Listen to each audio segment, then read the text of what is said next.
कल संवीक्षा के दौरान वैशाली 16 संसदीय क्षेत्र में एक प्रत्याशी श्रीमती वीणा देवी का नामांकन पत्र दाखिल करते समय उसकी संवीक्षा के समय राजद प्रत्याशी श्री रघुवंश प्रसाद सिंह द्वारा एक आपत्ति व्यक्त की गई लिखित रूप में एफिडेविट के माध्यम से, जिसमें उनके द्वारा एक पुलिस केस का हवाला देते हुए ये बताया गया कि उसमें उसका उल्लेख वीणा देवी जी द्वारा उनके एफिडेविट में नहीं किया गया है। इस संबंध में वीणा देवी को अपना पक्ष रखने के लिए समय दिया गया उसी दिन संध्या 7 बजे, जिसके संबंध में उन्होंने आरओ हैंडबुक में कंडिका 611 के अनुरूप जो है उसमें उनको अधिकार है कि यदि वे चाहें तो अतिरिक्त समय की मांग कर सकती हैं। तो उन्होंने आज तक का समय मांगा था, जिस पर सम्यक विचार करते हुए उन्हें आज प्रातः 9 बजे तक का समय दिया गया था अपना पक्ष रखने के लिए। दोनों ही पक्ष के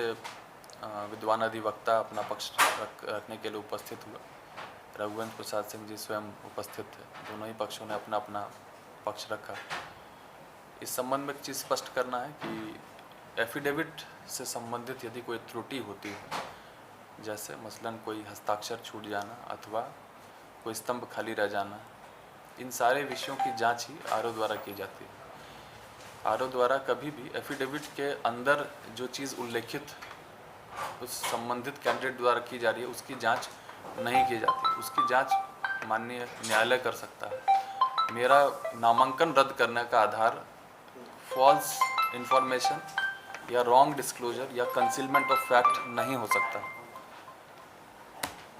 इसी को ध्यान में रखते हुए सम्यक विचारोपरांत, क्योंकि मुख्य आरोप कंसीलमेंट ऑफ फैक्ट था जो मेरे परिधि में नामांकन रद्द करने के लिए मेरी परिधि में नहीं था, एवं समरी ट्रायल के माध्यम से ऐसे केसेस का निपटारा नहीं किया सकता, अतः उसका लाभ देते हुए श्रीमती वीणा देवी को उनके नामन को स्वीकृत कर लिया गया। Thank you sir. इसमें कौन है, थोड़ा सा हमको साइड तो दीजिए। ये जो लोगों पकड़ना है, साइड से भी जा सकते हैं। ऑब्जेक्शन दिया गया था रघुवंश बाबू के प्रतिनिधि के द्वारा, जी ये शायद उनको भी जानकारी थी कि इसका हश्र क्या होना है, जी क्योंकि उनके ऑब्जेक्शन में कोई दम ही नहीं था। और ये बार बार यह कहना कि उनको जानकारी है, ये ज़बरदस्ती उनके कहने से जानकारी थोड़े हो जाएगी। जी कानून में प्रिजम्पशन का कोई जगह नहीं है, जी और कानून कहता है कि जहाँ भी रिटर्निंग अफसर को डाउट हो कि ये तथ्य है अथवा नहीं है, तो उनका डिसीजन कैंडिडेट के पक्ष में जाना चाहिए। आपके तरफ से क्या प्ली लिया गया था? हमारी तरफ से प्ली लिया गया था कि हमको इसकी कोई जानकारी ही नहीं थी। हमको तो जानकारी मिली है इस केस के बारे में जब इन्होंने ऑब्जेक्शन किया है, और ऑब्जेक्शन की कॉपी हमको मिली। आपके जो मुवक्किल हैं वो अब जमानत के लिए जाएंगे? अब ये तो कोर्ट की प्रक्रिया है, जाना ही चाहिए। न्यायालय का सम्मान तो होना ही चाहिए। माने उस केस में फरार चल रहे हैं। ये बात हमको मालूम नहीं है कि उन्होंने जमानत लिया है अथवा नहीं लिया है, क्या क्या, लेकिन जमानत नहीं लिया है। अगर ली होती तो हमारे ये प्ली नहीं चलता कि उनको इस बात की जानकारी नहीं थी। Thank you. शशिभूषण कुमार मंगलम।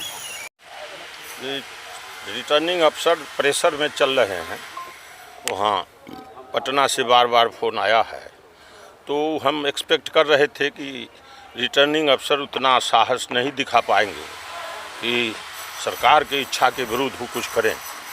कानून साफ था, सुप्रीम कोर्ट के भी जजमेंट दिए गए, सभी उदाहरण स्वीकार भी किया गया कि क्रिमिनल इंसिडेंट से छिपाने से रिजेक्शन होता है। लेकिन आहे माहे करके उस सरकारी पक्ष का था, तो अपन हम लोग का पटिशन को खारिज कर दिए, उनके नॉमिनेशन को वैलिड कर दिए। तो अब जनता कोर्ट में जाएंगे, जन अदालत में। जनता में तो लड़ाई, अंतिम लड़ाई तो जनता मालिक है। तो गिरफ्तारी की जो बात थी, वारंट निर्गत है, उसको गिरफ्तारी सरकार का आदमी की गिरफ्तारी होती है, सरकार के पक्षधर की गिरफ्तारी होती है। कोर्ट में एसपी के 3 महीना पर ट्रांसफर होता है, कलेक्टर के 3 महीना पर ट्रांसफर होता है। ये नहीं देखते हैं, साईं के नाम जनैछी है करैछी। देश दुनिया को मालूम है कि सरकारी पक्ष का कोई गिरफ्तारी नहीं होती, उनका कलेक्टर के बदली हो जाएगी। एसपी छूना चाहेगा सरकारी आदमी को तो एसपी की बदली हो जाएगी। जग जाहिर है, सब लोग जान गए हैं, मान गए हैं। इसको जाएंगे कोर्ट में चैलेंज करेंगे। कानूनी वकील कानूनविदों से राय करके कोर्ट में जाएंगे, लेकिन जनता कोर्ट में तो मैं हाजिर हूँ, जनता कोर्ट में फरियाद इलेक्शन करूँगा। कमीशन अब नहीं जाएंगे? इलेक्शन कमीशन भी वहाँ जाने वाले चले गए कि अभी अब जाएंगे हम? वहाँ पार्टी वाले लोग लगे हुए हैं पटना में, दिल्ली में, लेकिन यहाँ अब तक जनता की अदालत है अंतिम कोर्ट। वीणा देवी से मुकाबले के लिए मन मस्तिष्क तैयार है? कौन जी का मुकाबला है? बड़ा भारी मुकाबला। धन का अहंकार, धन बल का अहंकार को जन बल के संस्कार से चकनाचूर कर दिया जाएगा। कोर्ट में भी जाएंगे क्या कि इससे कोर्ट अब जनता कोर्ट से दूसरा कौन कोर्ट है? लेकिन कानूनविद अपन राय जो देंगे से होगा, लेकिन अभी तो हम जनता कोर्ट में लड़ाई फरियाएंगे।